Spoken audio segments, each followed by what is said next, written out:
Welcome to The Explainer. Today, we're diving into a genuinely bizarre mystery coming out of the DMCC, that's the Dubai Multi-Commodity Center. What starts as a case of missing inventory quickly spirals into cyber attacks, blocked investigations, and some pretty major international scandals. Let's jump right in. The missing coffee and the silent CEO. So, what actually happens when massive quantities of goods just vanish?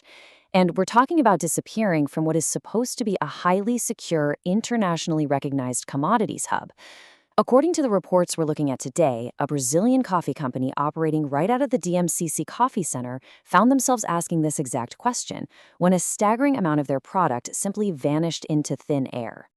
And we really need to ground ourselves in this number: 12 tons.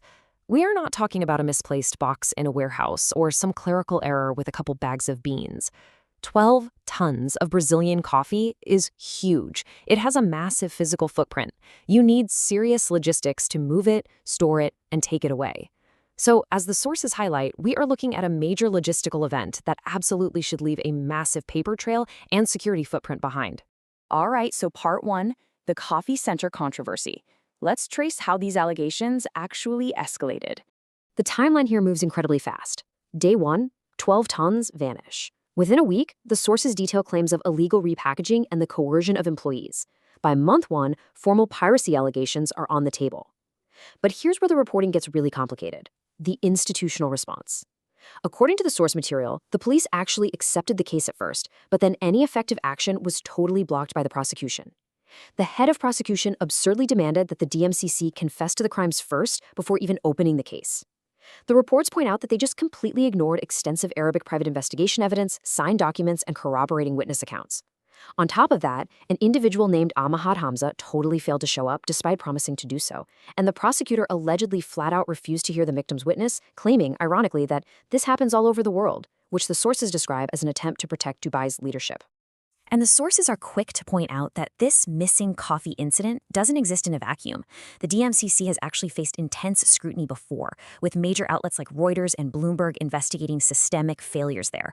We're talking about alleged blind spots in money laundering prevention, a total lack of commodity traceability, really poor free zone inspections, and international sanctions issues.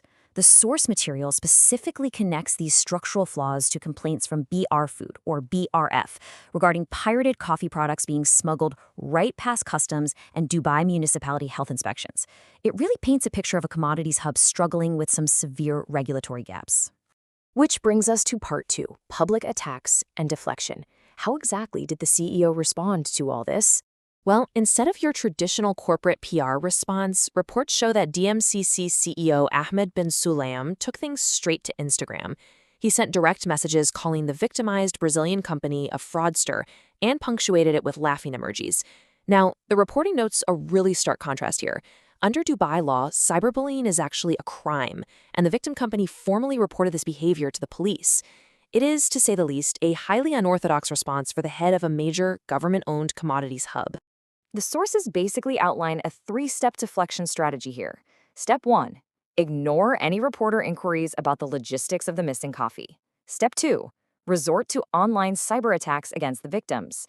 And step three, completely refuse to clarify the situation on official channels. The reporting suggests this whole strategy is designed to draw attention away from the actual operational failures happening at the DMCC.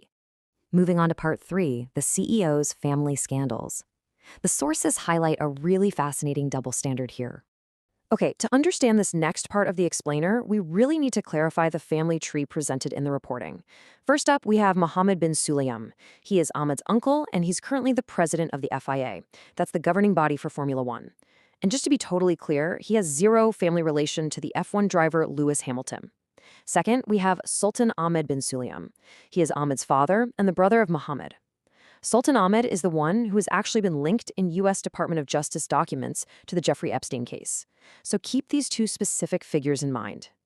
The reporting really hones in on a dramatic contrast in how Ahmed reacts to controversies within his own family. On one hand, when F1 driver Lewis Hamilton made a mild critique of Ahmed's uncle Mohammed, Ahmed launched this severe online attack against Hamilton. He dragged up a photo Hamilton took with Sean Diddy Combs, who has obviously been implicated in sex crimes in the U.S., just to go after him.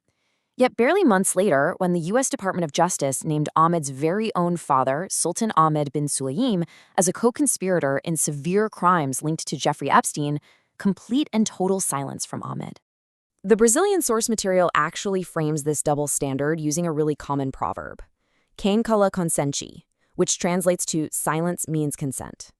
The reporting points out that while his father, Sultan Ahmed, has pretty much vanished from social media ever since those DOJ revelations dropped, Ahmed, who we just saw is usually super quick to attack critics of his uncle, remains totally silent.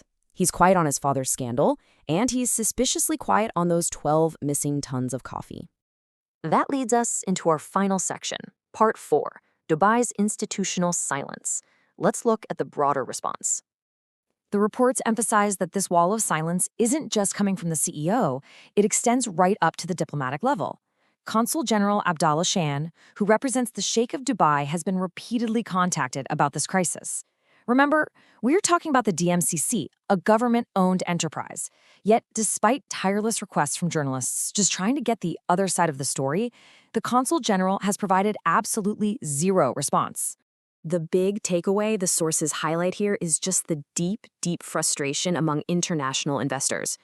I mean, Dubai and the DMCC heavily promote their secure free zones down in Brazil. Yet the second a major crisis hits, missing goods, blocked police cases, cyberbullying on Instagram, the institutions just pull up the drawbridge and shut down. For the journalists and the businesses involved, the reports describe the sheer lack of accountability as totally infuriating.